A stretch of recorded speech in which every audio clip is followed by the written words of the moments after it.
Since my divorce, I've been active on online forums like this and wanted to share my story. In many of these posts, I've come across guys making similar mistakes. While I'm not claiming to be perfect, I believe I handled my situation with strength and managed to regain the dignity and respect that my ex-wife attempted to take away from me. This all happened a little over 4 years ago. I was 46 at the time, and my wife, whom I'll refer to as Grace, was 44. We had been married for 23 years and had 2 wonderful daughters, aged 23 and 21. We got married at a young age due to our first child arriving 5 months early, so to speak. Before I discovered the cheating, if you had asked me to rate my marriage on a scale of 1 to 10, I would have given it an 11. Grace was a stay-at-home mom, and she excelled at it. Not only did she raise our daughters into fantastic young women, but she also managed our home and took excellent care of me. She was always there to support my career, which allowed us to have a wonderful family life. I genuinely felt like I had won the marriage lottery with her. Many of my friends weren't as fortunate and often seemed unhappy in their marriages. In my case, there were absolutely no signs of trouble in our relationship. I mean, none at all. Right up until shortly before I caught her cheating. When did it start? Well, after our daughters moved out, my wife suddenly had a lot of free time on her hands. At first, she used the extra time to volunteer at our church and spend more quality moments with our parents. She also contemplated taking on a part-time job, but she couldn't find one that truly interested her. However, one thing she persuaded me to do was adopt a puppy, whom I'll affectionately call Barky. Barky helped fill the void Grace felt after our daughters moved out. Dealing with a lively puppy like Barky initially demanded a lot of attention. Besides the regular tasks like walking, feeding, bathing, and vet visits, Grace had to house and obedience train him. She did an excellent job and appeared to genuinely enjoy having Barky around, as did I. Except for the time he decided to chew up one of my pairs of shoes and a favorite belt.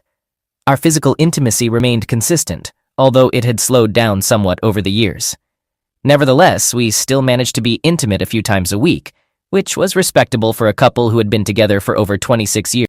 The first hint that something was wrong occurred when my wife stopped initiating physical intimacy. Normally, we both took the initiative, but she stopped doing so a few weeks before I discovered her infidelity. In all other aspects of our married life, Grace continued to be her loving self. She would kiss me goodbye when I left for work and greet me with a kiss upon my return home. We'd cuddle during the evening, and she always wanted to snuggle in bed. Nothing seemed unusual, except she appeared even more affectionate during that period. Let's fast forward to the day when my suspicions of her infidelity first arose. It was around 2:30 p.m. and I needed a break from my office work. I had been immersed in a report without any breaks, so I decided to head home for an hour to spend some time with my wife before returning to the office, feeling rejuvenated and ready to finish the report. On my way home, I found myself waiting at a red light at the end of our street. The intersection provided a view up the street toward our house. It's a notoriously busy intersection, and the red light seemed to take an eternity to change, usually keeping you waiting for 4 to 5 minutes. On that day, it was no different. As I sat there, I noticed my wife walking from around the side of a house down the street from ours. I was somewhat acquainted with the family that lived there, but we didn't know each other very well.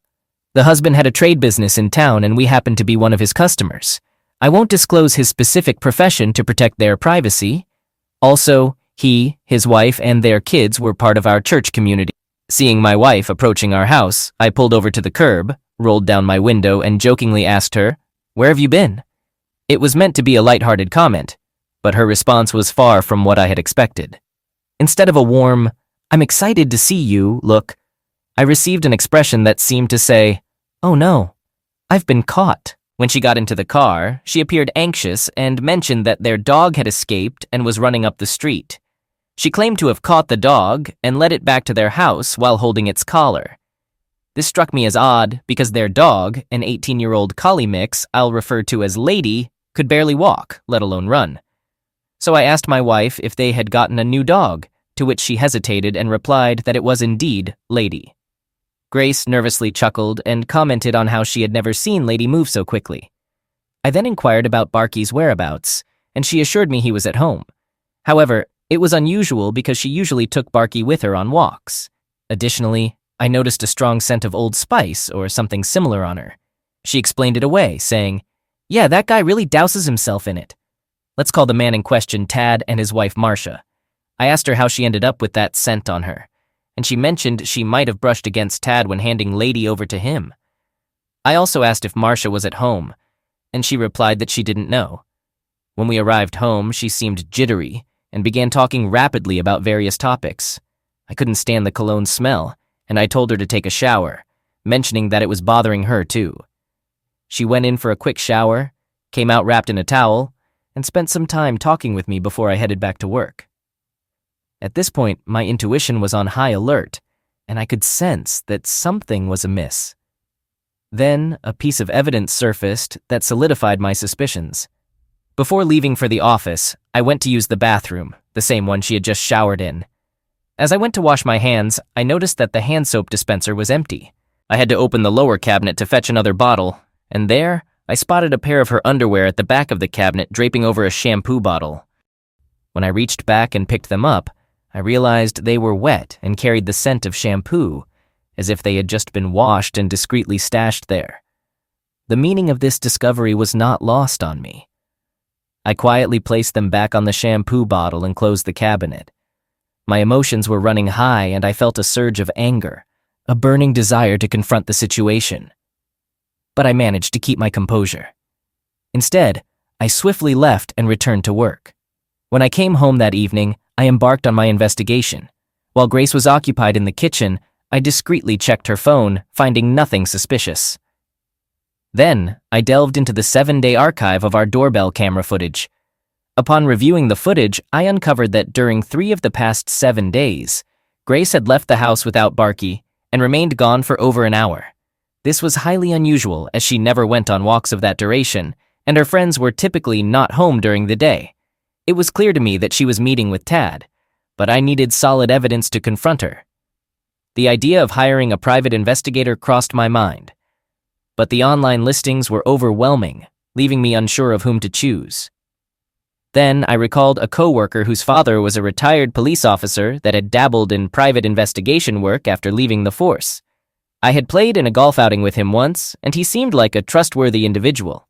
I reached out to my coworker to inquire if his father was still involved in PI work, but he informed me that his dad had fully retired a few years back. He inquired if I required any PI services, and I mentioned that I had a potential project in mind. He suggested that I should have a conversation with his father, whom I'll refer to as Frank, as he might offer valuable guidance. Frank called me later that day, and I shared my predicament with him. To my surprise, he expressed his willingness to help and insisted on not receiving payment.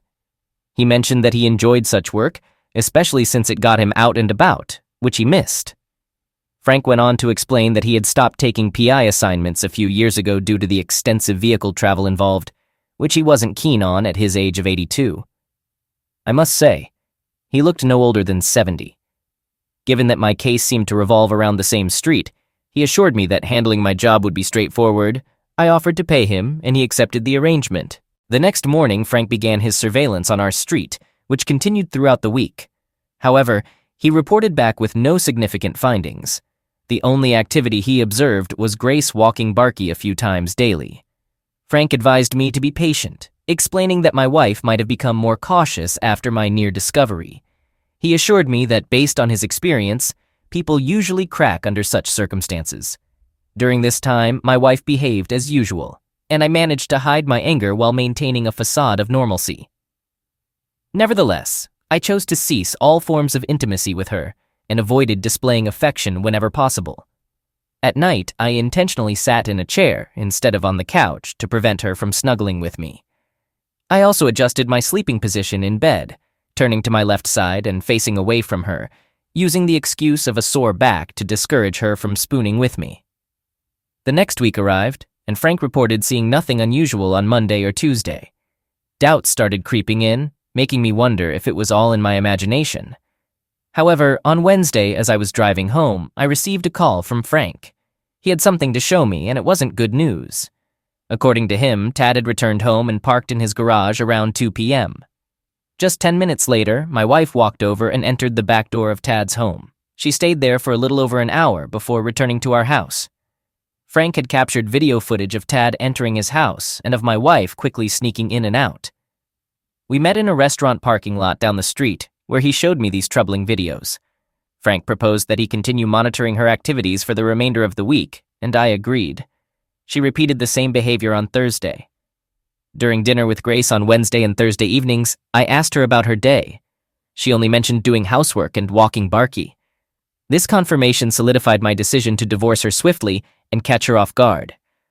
On Friday, I sought out the best lawyer available, who took my case, and I provided him with the evidence Frank had gathered. The attorney explained that our state follows at-fault divorce laws, which favor the aggrieved party.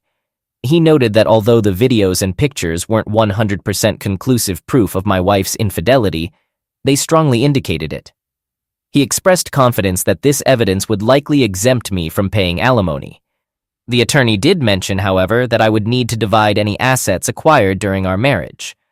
I conveyed to him that while I wasn't thrilled about parting with 50% of my wealth, I was willing to accept it because Grace had been an excellent wife and mother until the point when she cheated on me. As fate would have it, I managed to obtain more conclusive evidence of her affair with Tad just 2 days later. I arrived home from work a bit early, and my wife informed me that she needed to make a quick trip to the store to pick up a few items, including sweet corn for our dinner.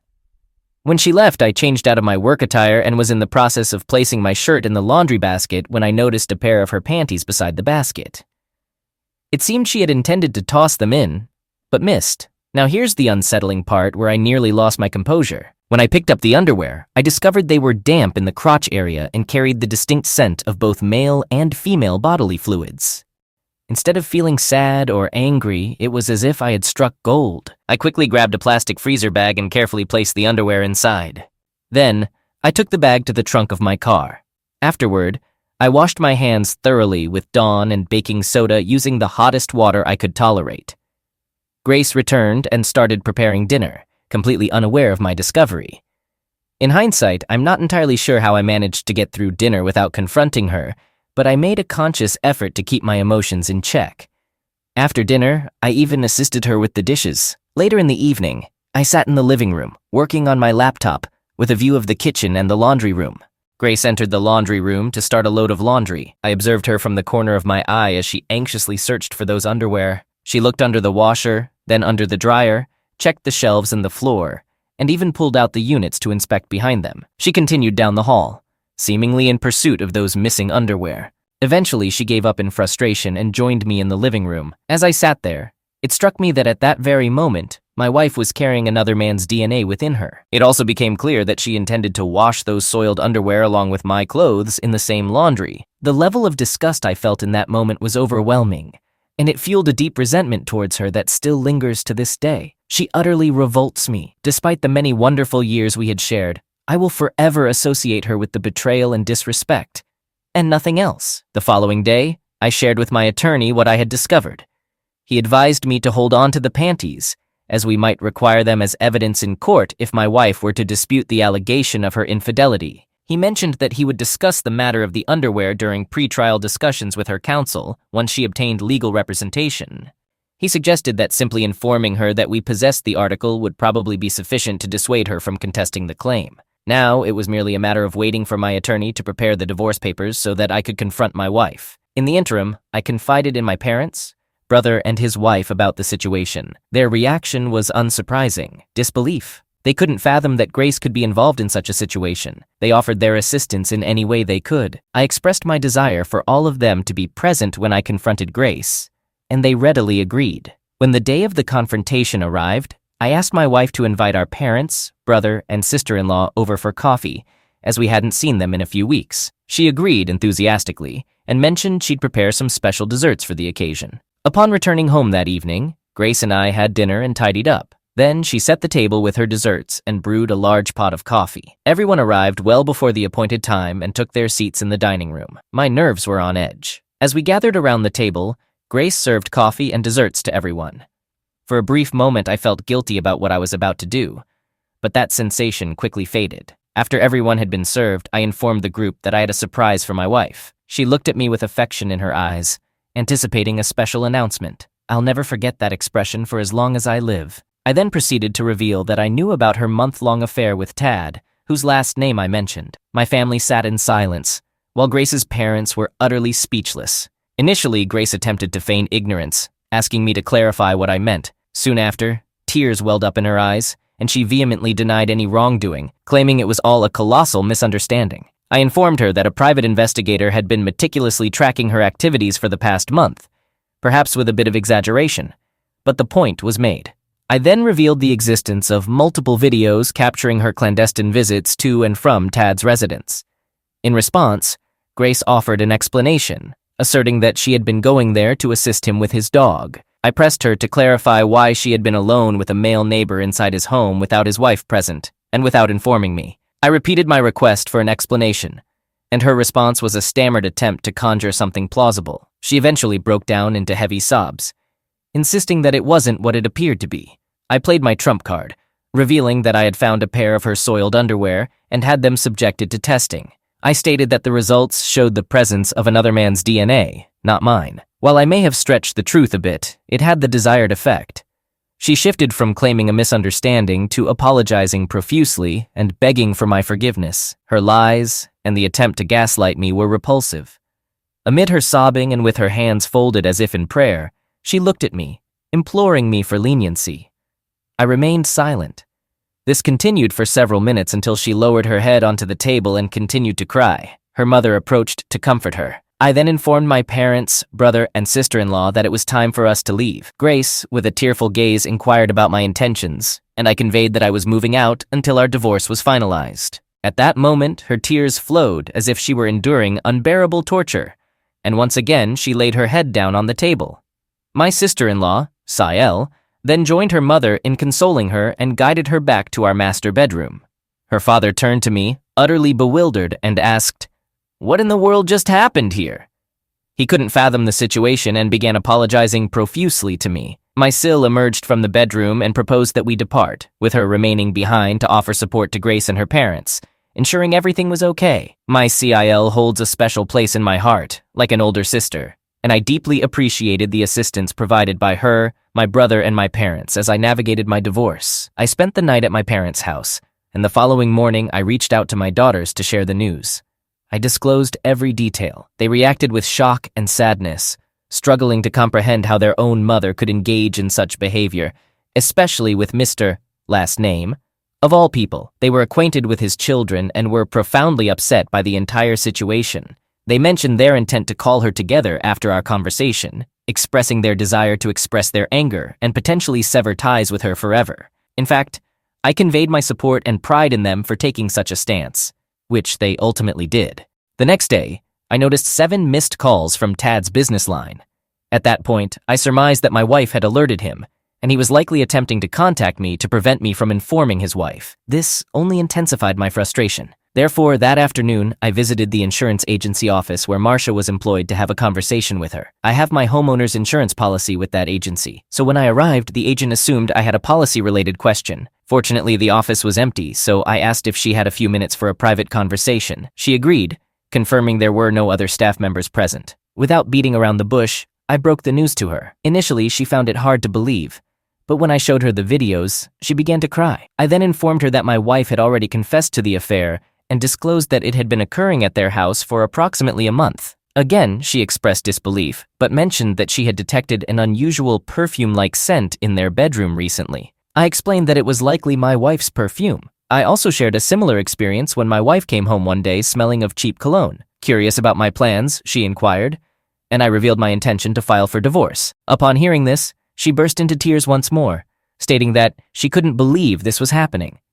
She confided that she might consider a similar course of action, but needed time to think it over. I mentioned that her husband had tried calling me 7 times that morning, implying that he probably knew the affair had been exposed. She indicated that she would be leaving soon to confront him. We exchanged gratitude, swapped our cell numbers, and I left with mixed feelings. Some sense of accomplishment, but also a profound sense of sympathy for her and her children. She is a genuinely kind person who dedicates a considerable amount of her time to volunteer work at our church. Neither she nor I deserved this situation, but sometimes life deals you a difficult hand, and you have to play it. I stayed with my parents for the next few weeks, but then decided to get a little furnished apartment near my office as both my parents' and brother's homes are nearly an hour away from place of business. From the day I confronted her until the day our divorce was final, Grace tried endlessly to get me to reconsider. She said she would agree to anything if I would stay, but I refused any and all offers. My attorney advised me to avoid having discussions with her, and if I did, to record each call and advise up front that I would be doing so.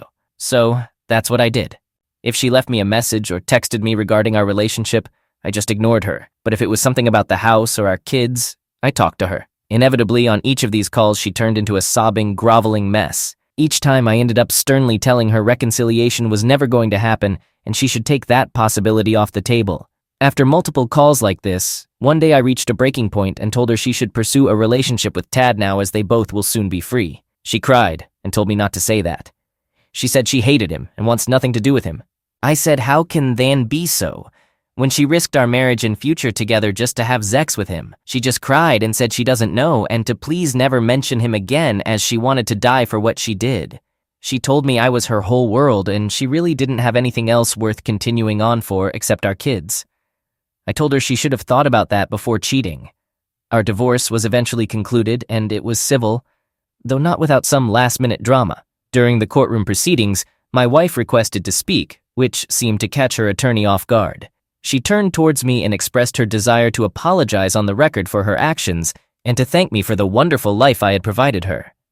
She mentioned her eternal love for me and expressed hope for forgiveness and friendship in the future.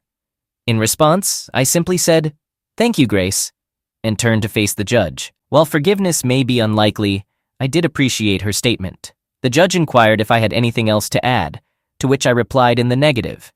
He then proceeded to make his final decision, which aligned with what my attorney had anticipated: no alimony and a fair division of our marital assets. So that's how I navigated this situation. It's crucial to maintain self-respect, exhibit strength, and uphold your values. I had made it clear to Grace from the beginning of our relationship that infidelity was a non-negotiable boundary for me. She had expressed the same commitment, but she repeatedly crossed that line and knew the consequences. While I hadn't anticipated being single at this stage of life, I am content with where I am now and harbor no regrets. Final update. Hello, everyone. Considering the responses I received to my initial post, I thought it would be fitting to provide an update. My life is currently in a great place. Following the divorce, I purchased a new home closer to my workplace and invested a considerable amount of time remodeling and painting the interior to suit my preferences. Both of my daughters are doing well. They have graduated from college, and my eldest is set to get married this summer. I'm looking forward to welcoming her fiancé into our family, as he's a dependable guy. As for my ex-wife, Grace, it seems she's adjusting to her new life. After we sold the house, she lived with her parents for about 6 months and has recently moved into her own apartment. She also found a job at Safeway, working in one of the departments there. According to my daughters, she genuinely enjoys her job, and it has significantly improved her overall mood. Regarding my own dating life, I've re-entered the scene and am currently seeing the real estate agent I worked with when purchasing my house. She, too, is divorced with 2 kids, and her marriage ended due to similar circumstances as mine. Like me, she has no interest in remarriage. We simply enjoy spending time together, and our physical connection is quite strong, as expected in a new romantic relationship. As for Grace, she hasn't embarked on the dating scene yet. She has informed my daughters and my parents that she has no intention of entering a new relationship with another man. Instead, she has expressed her hope that one day we might reconcile. She mentioned that until that day arrives, Barky will remain the only male companion she has in her life. Although I'm genuinely pleased to see her adapting to her new circumstances and wish for her happiness, I have no intention of reconciling with her after what she put me through. In situations where we need to interact, such as my daughter's wedding, I plan to maintain a courteous and polite demeanor, but aside from that, I intend to limit our communication. I would like to express my gratitude to everyone who commented here, and I'm pleased that my post served as a source of inspiration for several of you who are dealing with similar situations. To those who reached out suggesting that I might have toxic traits or self-esteem issues, I can assure you that's not the case. I do view myself as a strong, masculine individual with a successful career, and I take pride in being self-reliant and confident. I consider these qualities to be positive attributes. If you have a different perspective, that's your prerogative.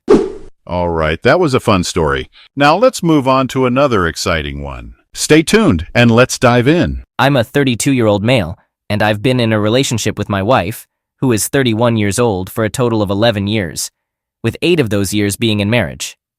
We initially met during our college days and began dating about halfway through our college journey. After we graduated, we moved in together and navigated through all the challenges and joys of our postgraduate life side by side. She made those years much more manageable for me. As soon as both of us secured good jobs and had stable incomes, I proposed to her. I had a strong desire to marry her and spend the rest of my life with her. She accepted my proposal, and shortly thereafter we got married and embarked on building a happy life together. We share a child, and we also purchased our first home in the suburbs. It was the kind of life we had always envisioned.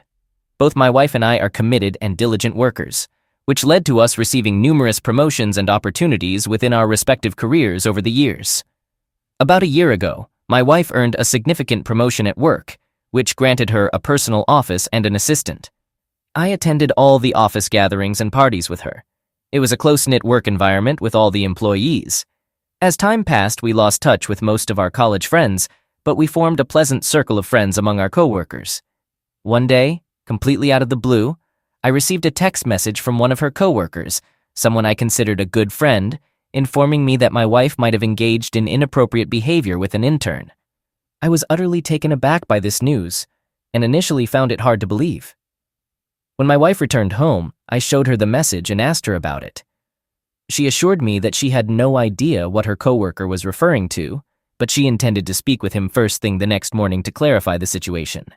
She was concerned about the possibility of a false sexual harassment case or any similar issue arising. She felt quite distressed by the message, making it challenging to determine if she was being truthful. I leaned towards believing her because she had never given me any reason to doubt her throughout our entire relationship. When she returned home the next day, she informed me that she had a conversation with her coworker, and he explained what had occurred. He believed he had witnessed them in a compromising situation through her window, but she clarified that they were merely sitting close while she was assisting him with something on the computer. The intern even confirmed this, reassuring the coworker that nothing inappropriate was happening.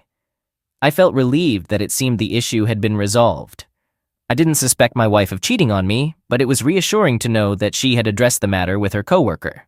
Several weeks later, my office granted all employees a 4-day weekend for building renovations. I had that Monday off and thought it would be a nice surprise to bring lunch to my wife at work. I stopped by her favorite restaurant, ordered her usual meal, and headed to her office. Along the way, I bumped into a few of her coworkers, and we chatted for a couple of minutes before I proceeded to my wife's office. I had visited her office many times before, and typically I would knock a couple of times and then peek inside. However, this time I found the door locked. I assumed she was in a meeting of some sort and didn't want any interruptions. However, I heard some movement on the other side of the door, and my wife asked for a moment. I patiently waited for her to open the door, and when she did, I noticed a young man behind her desk with a chair next to hers. My wife introduced me to her intern, and I immediately noticed that he had flushed cheeks and his hands were resting on his groin. Considering the accusations from her coworker, I found it surprising that she would be in such close quarters with her intern behind a locked door. I definitely had some concerns at that moment. I informed my wife that I had brought her lunch, and she thanked me, sending her intern off for an early lunch. I inquired about why the door was locked, and she explained that she hadn't realized it was locked and must have bumped it. She mentioned it was one of those push-button locks, so it made some sense. The intern quickly left the office, and I had lunch with my wife. When I got home, I couldn't shake the feeling that I had interrupted something. The intern's demeanor had seemed quite suspicious, especially considering what her coworker had told me. It seemed reasonable to question what I had witnessed. Later that night, my wife called and informed me that she had a last-minute Zoom meeting with overseas clients and would be coming home late. This was a rare occurrence for her, as she was usually very busy at work, and last-minute events like this didn't typically happen. I became even more suspicious about what was happening. I thought about my next steps for a while, and eventually I contacted the coworker who informed me about the intern. When I called him and asked for specifics on what he saw, he hinted that he thought he saw my wife engaging in intimate activities with the intern, or at least in a position suggesting such. I inquired about the alleged last-minute meeting, and he expressed doubts about its existence. It seemed he sensed my suspicion regarding what might have happened between my wife and the intern that night. It's important to note that this coworker was next in line for the promotion my wife received. I understood that his statements should be taken with caution because his motives might not have been entirely genuine. However, if what he claimed was true, I needed to investigate further. He offered to meet me at the office since he had clearance. I agreed, and we met there about 15 minutes later. He escorted me to their offices, where we could hear someone engaged in very loud, intimate activities. Even without seeing them, I knew it was my wife. I recognized those sounds. Nevertheless, we proceeded toward them to catch them in the act. I found my wife at her desk with the intern. When I opened the door, they quickly separated and attempted to cover themselves. My wife struggled to find the words to explain the situation, but couldn't. I regretted not having any documented evidence, but fortunately, I had another witness with me. So hopefully, they could testify in the divorce proceedings that my wife was indeed cheating on me. I left the office in anger and went home, locking myself in the bedroom to avoid my wife. The following day, I contacted the coworker who accompanied me to the office, and he informed me that he was reporting the incident to HR. Later that day, I overheard my wife receiving a call, and it was evident that she was terminated. She appeared deeply upset by the conversation. The intern was also let go from the office. When I asked the coworker about the consequences for him, he explained that he likely wouldn't receive credit for the internship and might have to retake the course. While this wasn't the harshest punishment for him, I couldn't help but feel that my wife had an advantage in her position and might have taken advantage of it. In the end, I proceeded with divorcing my wife, and with the testimony of the person who witnessed the cheating, I didn't have to give her anything in the divorce settlement. She lost her job, her husband, her house, and now has limited custody of our child, all because of a meaningless affair with her intern.